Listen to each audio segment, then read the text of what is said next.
Hello दोस्तों, आप सभी का स्वागत है करंट अफेयर के आज के सेशन में। और आज है 14 जुलाई। तो चलिए हम लोग शुरू करते हैं आज के करंट अफेयर MCQ। दोस्तों, जो पहला क्वेश्चन है, विंबलडन टेनिस चैंपियनशिप 2026 के महिला एकल वर्ग का खिताब किसने जीता है? तो जीता है लिंडा नोस्कोवा।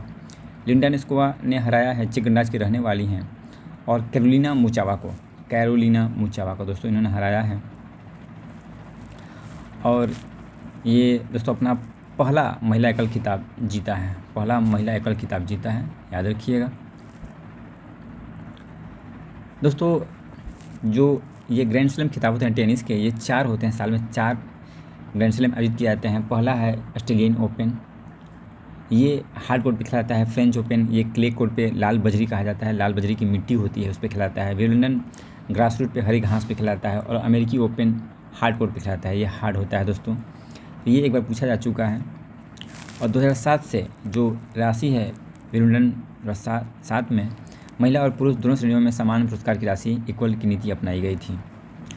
अगला है दोस्तों कि विंबलडन टेनिस चैंपियनशिप में पुरुष एकल खिताब किसने जीता? तो जेनिक सिनर ने जीता है। और ये अलेक्जेंडर ज्वेरेव इन्होंने हराया है। इनका यह 5वां खिताब है, उभरते हुए खिलाड़ी हैं। अगला है जुलाई 2026 में अमृत भारत स्टेशन योजना के तहत किस रेलवे स्टेशन को स्थानीय पीले बलुआ पत्थर का उपयोग करके एक भव्य हेरिटेज लुक में पुनर्विकसित करने का कार्य पूरा कर लिया गया। तो दोस्तों अमृत स्टेशन योजना, जिसमें भारतीय जो रेलवे स्टेशन हैं, कुछ चुनिंदा स्टेशनों को मॉडर्नाइज किया जा रहा है। और जैसलमेर जो रेलवे स्टेशन है, इसको एक भव्य हेरिटेज लुक दिया गया है। तो ये जैसलमेर रेलवे स्टेशन इसका आंसर हो जाएगा।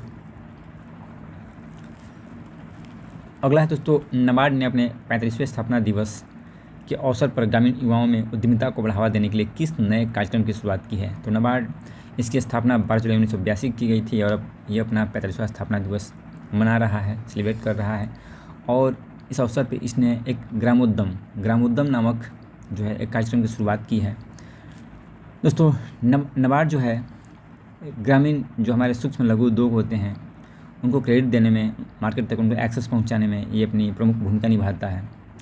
एक बार पूछा जा चुका है दोस्तों कि ये किस कमेटी की सिफारिश पे इसका गठन किया गया था? तो शिवरामन कमेटी की सिफारिश पे इसका गठन किया गया था। तो याद रखिएगा 1982 में 12 जुलाई 1982 को इसे गठन किया गया।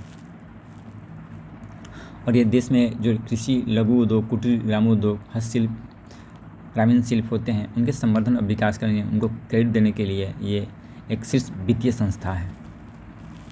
अगला है जुलाई 2026 में लंदन की प्रतिष्ठित रॉयल सोसाइटी के फेलो ग्रुप में किसे शामिल किया गया है, जिसके साथ ही वह उनके पिता भारत की पहली ऐसी पिता पुत्र की जोड़ी बन गए हैं जिन्होंने यह सम्मान मिला है। तो दोस्तों इसका आंसर हो जाएगा सौम्या स्वामीनाथन की पुत्री हैं। उनको भी जो लंदन का रॉयल सोसाइटी फेलो हो, उनको सदस्यता दिया गया था, और इन्हें भी दिया गया था। ये पिता पुत्री की पहली जोड़ी बन चुकी है।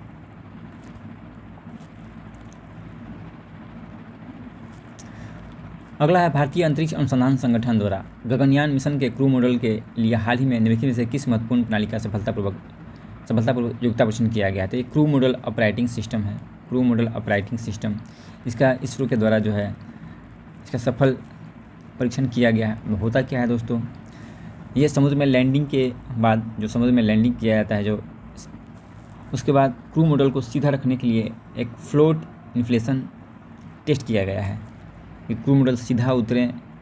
यह प्रणाली क्या करती है कि संपीड़ित जो ठंडी गैस होती है, स्टोर्ड कोल्ड गैस तकनीक पर आधारित है, जो मॉडल को उल्टे होने या झुकने की स्थिति में गुब्बारों को फैलाकर उसे सीधा करती है। जो क्रू मॉडल नीचे उतरेगा उसको किस तरह से सीधा रखा जाए, उल्टा न उतरे, तो उसके लिए ये तकनीक का सफल टेस्टिंग किया गया है। मेन इंपॉर्टेंट दोस्तों गगनयान मिशन, ठीक है, ये भारत का पहला मानव अंतरिक्ष उड़ान कार्यक्रम है। और इसका लक्ष्य है कि जो भारत के 3 सदस्य चालक दल होंगे, उनको पृथ्वी की जो लो अर्थ ऑर्बिट है उसमें भेजा जाए, और वहाँ से उनको सुरक्षित ज़मीन पे उतार दिया जाए, पृथ्वी पर वापस उतारा जाए। और इसके लिए LMV3 लॉन्च व्हीकल जो है इसका उपयोग किया जाएगा। अगला है दोस्तों ई-सर्विस प्लेटफॉर्म के संदर्भ में निम्नलिखित कथनों पर विचार कीजिए। यह NRLM के अंतर्गत ग्रामीण विकास मंत्रालय का आधिकारिक ई-कॉमर्स प्लेटफॉर्म है, यह सही है। यह सेल्फ हेल्प ग्रुप महिला उद्यमियों तथा एफपीओ जो फार्मर्स प्रोड्यूसर ऑर्गेनाइजेशन होते हैं उनको डिजिटल माध्यम से राष्ट्रीय बाजार से जोड़ता है। ये भी सही है। और ये ओएनजीसी तथा भासनी जैसे डिजिटल प्लेटफॉर्म को साथ एकीकृत हैं। तो ये तीनों कथन सही हैं। इसका राइट आंसर हो जाएगा 3। ये ग्रामीण विकास मंत्रालय के द्वारा जो दीनदयाल अंत्योदय योजना है, राष्ट्रीय ग्रामीण आजीविका मिशन डे NRLM का आधिकारिक ई-कॉमर्स प्लेटफॉर्म है। और ये डिजिटल इंडिया कॉरपोरेशन ने इलेक्ट्रॉनिक्स एवं सूचना प्रौद्योगिकी मंत्रालय के सहयोग से इसका डेवलपमेंट किया है। यह प्लेटफॉर्म क्या करता है, तो ये महिला उद्यमी हैं जो फार्मर प्रोड्यूसर ऑर्गेनाइजेशन है, उनको एक भारत में सीधे ग्राहकों तक एक्सेस देता है। आप जाके इस प्लेटफॉर्म से जो अपना सामान है वो कहाँ बेचना है, किससे बेचना है, इन सब चीज़ों को डायरेक्ट आप इस प्लेटफॉर्म के माध्यम से बेच सकते हैं, ग्राहक ढूंढ सकते हैं।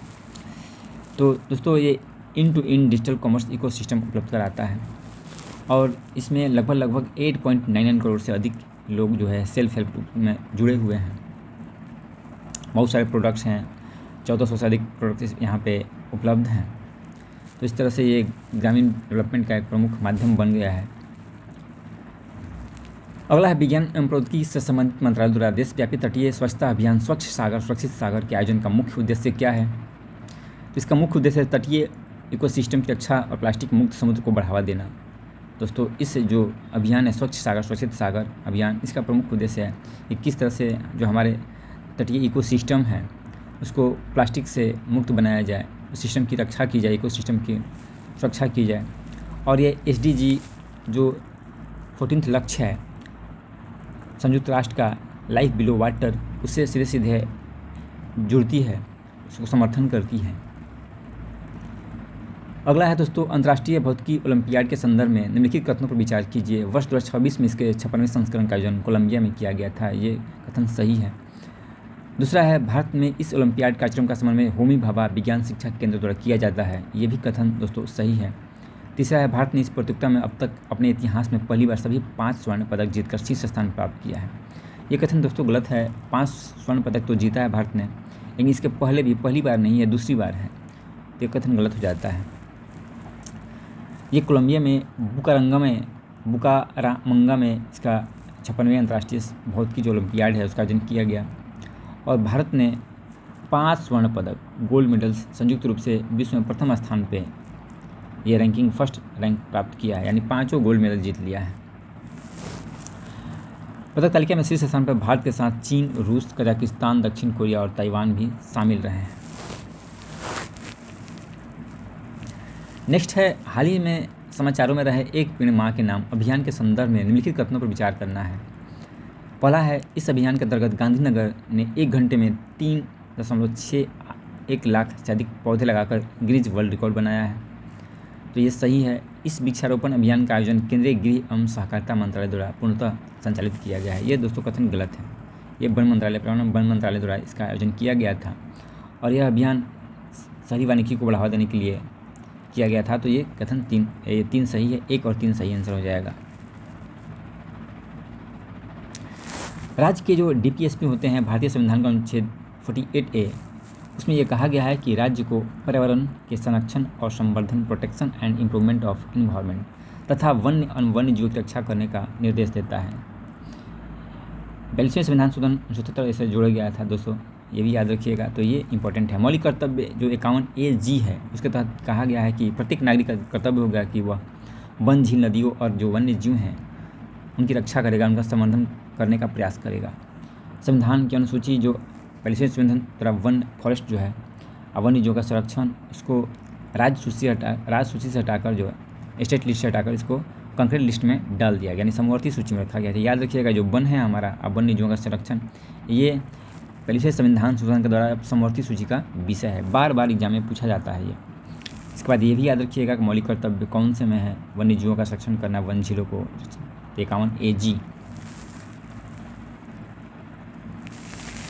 राष्ट्रीय वन नीति जो नेशनल फॉरेस्ट पॉलिसी 1988 है उसमें यह कहा गया है कि पूरे देश का जो भौगोलिक क्षेत्रफल है उसमें कम से कम 33% भाग पर वन होना चाहिए। ये भी एग्जाम में पूछा जा चुका है। अगला है केंद्रीय लोक निर्माण विभाग ने अपने 172वें वार्षिक दिवस के अवसर पर परिचालन क्षमता परिचालन दक्षता और परियोजना प्रबंधन में सुधार के लिए किस डिजिटल मॉड्यूल को लॉन्च किया है? तो ये किया गया है केंद्रीय लोक निर्माण विभाग के द्वारा अपने 172वें वार्षिक दिवस के अवसर पर ई निर्मित जो है मॉड्यूल है, इसको लॉन्च किया गया है। ये क्या करता है दोस्तों? तो ये डिजिटल मॉड्यूल है और ये व्यापक सुधार लाने के उद्देश्य से इसको लॉन्च किया गया है 172वें वार्षिक दिवस समारोह के अवसर पे। मुख्य रूप से इसमें है कि इस ढांचे में पूर्ण रूप से स्पीड, एक्सेसिबिलिटी, गुड इंटेंट, कर्तव्य निष्ठा, dedication to duty, adoption of technology, public welfare और ट्रांसपेरेंसी, इन सब चीज़ों को इसमें समावेश किया गया है। हाल ही में आयोजित 8वें भारत जापान रक्षा नीति संवाद का आयोजन किस शहर में किया गया? तो ये किया गया है दोस्तों टोक्यो में किया गया है 8वें भारत जापान रक्षा नीति संवाद। और इसका प्रमुख उद्देश्य है कि भारत और जापान के बीच में जो रक्षा सहयोग है, दोनों देशों के बीच में डिफेंस कॉर्पोरेशन, तो उसका दोस्तों समीक्षा किया जा रहा है।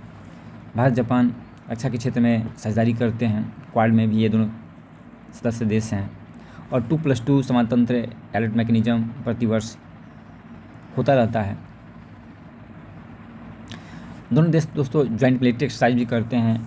इसमें सबसे प्रमुख है धर्मा गार्जियन याद रखिएगा, थल सेना का है, और शिनेयू मैत्री ये वायुसेना का, और जिमैक्स नौसेना का, ये बहुत इंपॉर्टेंट है। धर्मा गार्जियन भी उत्तराखंड में हुआ है दोस्तों, मई जून के महीने में। अगला है सामाजिक न्याय और अधिकारिता मंत्रालय द्वारा 14 जुलाई को मनाए जाने वाले तीसरे नमस्ते दिवस का संबंध मुख्य रूप से किस क्षेत्र से है? तो ये है दोस्तों मशीनी स्वच्छता, इकोसिस्टम तथा स्वच्छता कार्यकर्ता कल्याण।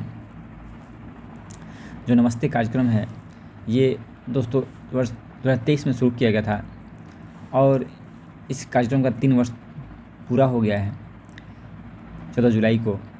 और मुख्य रूप से जो इस योजना का जो लक्ष्य है, लाभार्थी हैं जो सीवर और सेप्टिंग टैंक में जो श्रमिक होते हैं, कचरा बीनने वाले और मैनुअल एक्सकेवेंजर्स इसमें शामिल किए गए हैं, तो उन्हीं को दोस्तों इसके लिए ये नमस्ते योजना शुरू किया गया है।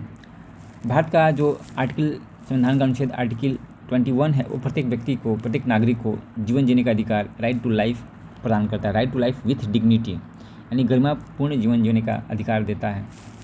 इसके अतिरिक्त अनुच्छेद 17 जो है वो अस्पृश्यता, अनटचेबिलिटी का उल्लंघन किया गया है।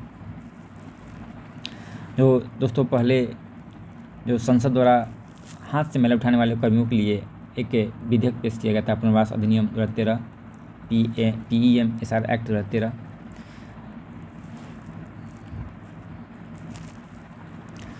जो सतत विकास लक्ष्य है वो SDG 6 सभी के लिए स्वच्छ जल और स्वच्छता तथा सतत विकास लक्ष्य 8 जो है सम्मानजनक कार्य और आर्थिक वृद्धि, ये दोनों से लाइन करता है। अगला है दोस्तों हाल ही में समाचारों में रही महासागरीय ऐतिहासिक यात्रा लोकायान 2026 के तहत अमेरिका के बोस्टन बंदरगाह पर पहुंचने वाले भारतीय नौसेना के नौकायान प्रशिक्षण पोत का नाम क्या है? तो दोस्तों इसका नाम है INS सुदर्शनी जो है अपनी लोकायान 26 यात्रा के तहत अमेरिका के बोस्टन बंदरगाह पर पहुंचा है।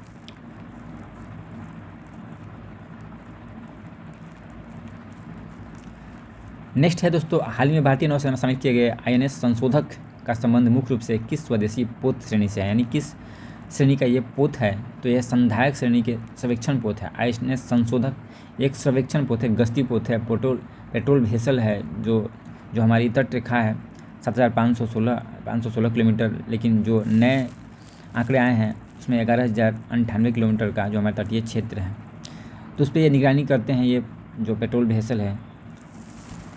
तो ये दोस्तों संधायक श्रेणी के सर्वेक्षण पोत हैं। अगला है नेशनल अकाउंट स्टैटिस्टिक्स 2025 के अनुसार वैश्विक वस्त्र और परिधान निर्यात में भारत की हिस्सेदारी लगभग कितने प्रतिशत है? तो ये है 4%। जो वैश्विक निर्यात में हिस्सेदारी है भारत का, नेशनल अकाउंट स्टैटिस्टिक्स 2025 के आंकड़ों के अनुसार वो भारत वस्त्र परिधान का दुनिया का 6ठा सबसे बड़ा निर्यातक है। 6ठा सबसे बड़ा वस्त्र और परिधान का निर्यातक है भारत, याद रखिएगा। और इसका जो निर्यात में लगभग हिस्सा है वो 4% है। अगला है पर्यावरण संरक्षण को एक जन आंदोलन बनाने के उद्देश्य से केंद्रीय कृषि एवं किसान कल्याण मंत्री द्वारा शुरू किए गए वृक्ष मित्र अभियान के तहत किस तिथि को राष्ट्रव्यापी वृक्षारोपण अभियान आयोजित करने का घोषणा किया गया है? तो दोस्तों ये है 12 अगस्त 12 अगस्त को जो है राष्ट्रव्यापी वृक्ष मित्र अभियान शुरू करने का निर्णय लिया गया है। तो 12 अगस्त को पूरे देश में एक साथ बड़े पैमाने पर जो है नेशन वाइड प्लांटेशन किया जाएगा। और ये किया जाएगा दोस्तों, एक पौधा लगाएं, एक पौधा अपनाएं। तो आज के क्लास में इतना ही था दोस्तों। Thank you.